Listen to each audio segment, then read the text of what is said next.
Like this point we have the tire.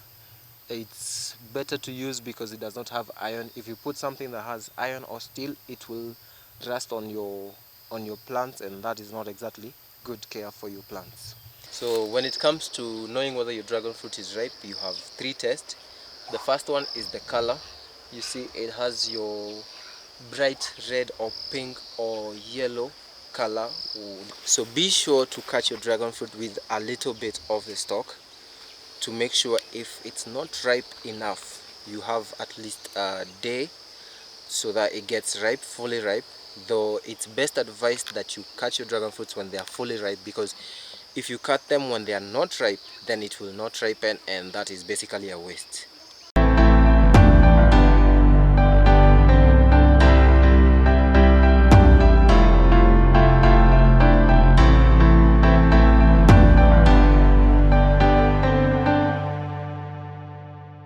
Hello viewers, my name is Agnes Kimotho from Smart Beaks channel.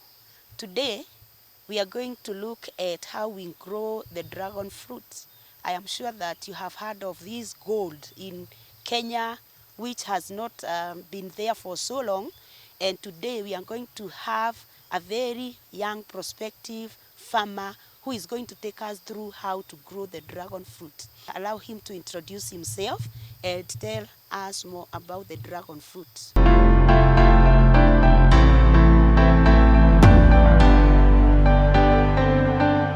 Hello viewers, my name is Lawrence Kirocho. I am a young farmer of dragon fruits here in Nanyuki, Kenya. I have been doing this business since 2021, so I've been in the business for about 3 years, and I'm glad to have Ms. Kemother here to interview me and to see how we do it here. So when it comes to dragon fruit planting, the first thing you have to do is choose the right cuttings or the right variety that you want to plant. That is, there's a couple of varieties that you may decide to use. You may have the red, you may have the purple, you may have the yellow with the white insides. Once you get your cuttings, you have to choose the right location, that is somewhere which gets adequate sunlight and somewhere which is not waterlogged, because as you may or may not know, these are cactus and they do not exactly need to be waterlogged. The second part is the planting of the location or how to plant. When it comes to planting, when you have your dragon fruit cuttings, you need trellis or support, because the fruit, once you get the cuttings, you need something that can support it so that it may go all the way up until it reaches a point where it can get the maximum amount of sunlight that it may require. That is 6 to 8 hours of sunlight per day. So this is the cutting for those who may be interested in growing these fruits. I also have cuttings here that I have propagated myself. They are rooted, fully rooted, so that when it comes to planting, you only have to put it just beneath the ground, put your support around it, and just be patient. How much do you sell the cuttings? So I have rooted cuttings and then I have non-rooted cuttings. Rooted cuttings like this one will just cost you a minimum of 400 shillings. Non-rooted cuttings will cost you 100 shillings. That is one without the roots.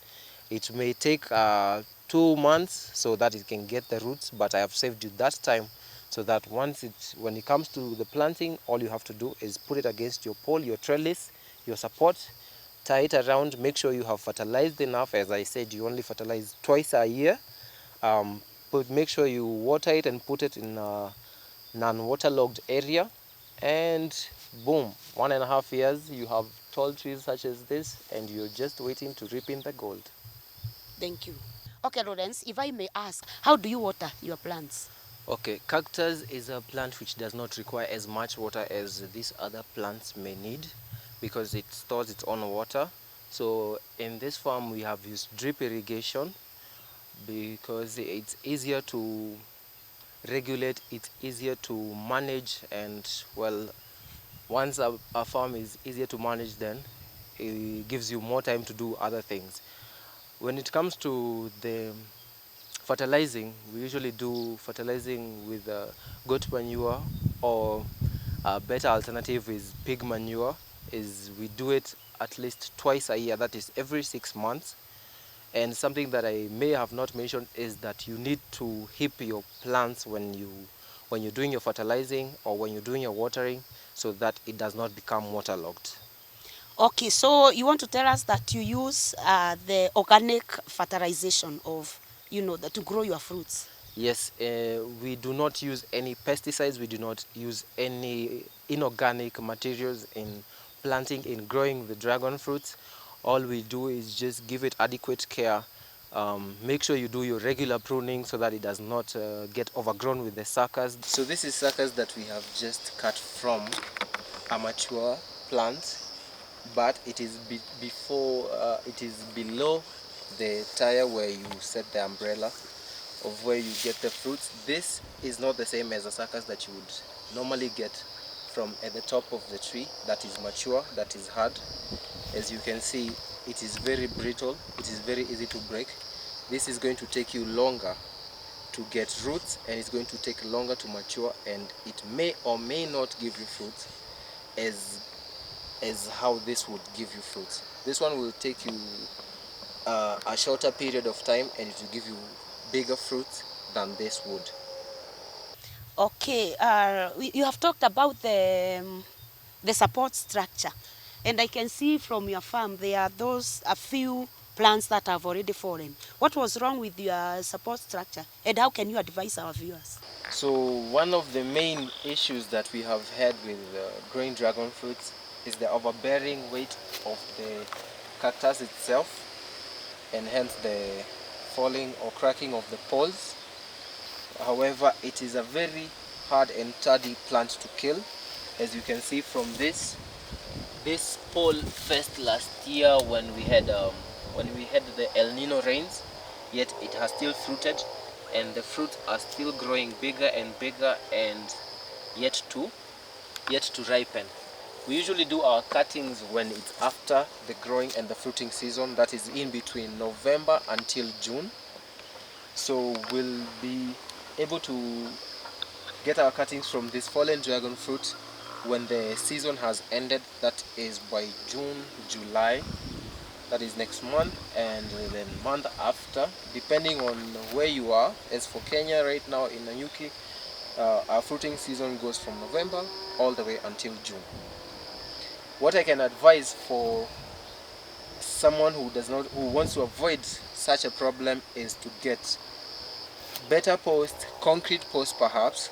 They are a bit more expensive, but they will last you longer, and you'll avoid such a problem. These plants can go up to 200 kilograms once they reach the top here. So the best thing you would need to do is choosing an adequate support structure or trellis, so that they do not fall, they do not rot. What I would advise new prospective farmers in this business is to get concrete posts, which will definitely last longer. We were pioneers. We started this before we got to know that there's other methods that we could use to prevent such atrocities as the falling of the posts.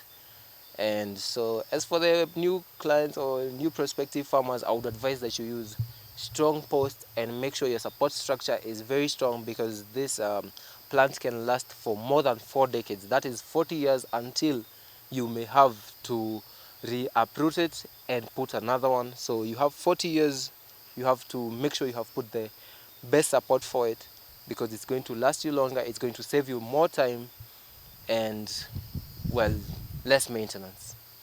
Okay, you have told us it is a longevity plant. You stay with the plant for 40 years. That is the minimum. That is a lot. The minimum? Yes. That's a long time. All right, and you have told us about manuring for at least twice a year. What does that mean? Does it mean that the plant is going to give you fruits twice a year? The fruit season for this location, which we are in Nanyuki, and as for most other farmers of which I've heard from, is we have a season from November until June. Currently we are in May, and as you have seen, we are in the whole fruiting season. We have the fruits which are already green, just a week or two so that they can be ripe and be plucked, be harvested. And then we also have the ones which have just flowered recently. Yeah. These are going to take another 61 days until they are green, and then a week or two until they are ripe and they are ready to go to harvest, or you can eat them depending on how you want to use your fruits, whether you want to eat them, whether you want to take them to the market. That's how long you'd need to wait until you can get your fruit. So when it comes to knowing whether your dragon fruit is ripe, you have three tests. The first one is the color. You see it has your bright red or pink or yellow color, depending on the variety that you have. Then you have the twist test. The twist test is basically shaking it just to see if it moves from the stalk. If it does that, then you go for the third test, which is just basically a little bit of a squeeze, like you do your avocado, even though you should not do that when you are in the market. For this one, this is a very, very ripe dragon fruit. So I will show you how to cut it so that you can eat it for longer without having to wreck your dragon fruit plant. Okay, tell us more about harvesting. Where Oh. do you take the fruits? Or do you eat them, as you have said, or do you sell them? Where is the market? Okay. So as for me, I have markets in Nairobi of where I send to a friend of mine who has friends. As you know, it's a new crop, it's a new plant. It is not yet that famous, it is not yet that common. And so people are just excited to know what this is, what is the hype about dragon fruits. Yeah. As you will taste straight from the farm, these are very tasty fruits. They have very good health benefits. They Yeah. are anti-cancer, anti-diabetes, anti-high blood pressure, Wow. amongst other things. Also Wow. anti-aging skin. Okay. So people are interested in to know what is this and where does it come from, and I'm glad I can show you. As for the market is endless. We have not yet reached a point where we can actually export because we do not have enough. Okay. We So do not have enough. you are not even near satisfying the market. No. The market is wide. It's so wide that we are not even close to exporting as we do with these other great fruits and plants and crops that we actually grow here in Kenya. Now, if a new farmer comes to you with a new piece of land, would you assist them to grow? Because you tell us that the market is wide, it is not near, satisfied with the new fruits. How do you think that you can assist the new farmers who want to venture Okay. in the business? Um, I have done this for quite a lot of farmers Yeah. right now, and I would be happy to show the new farmers who are coming into the market Okay. how to grow, how to propagate them, how to sell. I can show you how to grow and how to cultivate your plants, as I have done so for so many other farms. And my number will be given at the description below. And I would like for you to call and ask any questions that you may need clarification from if I have not answered your questions on this interview, and I'll be very glad to help. Okay, thank you very much. We can see that we have just a new perspective, new gold coming up. And it is good because we realize that there are no chemicals used on these plants. If I just may ask, how many fruits fill a kilogram and how much is that kilogram? Okay. So depending on how well or how well you grow your fruits. Yeah. As for me, the maximum, or rather the minimum I have had for 1 kilogram Yes. is just one fruit. One That fruit. is the minimum, or rather the maximum. In- I've had a fruit that got to 1.2 kilograms. Wow. And as for right now, the market has expanded, and depending on where you get your market, as I have said, the market is so wide, you can get up to 600 shillings per fruit. That is per kilogram. Wow, that is good.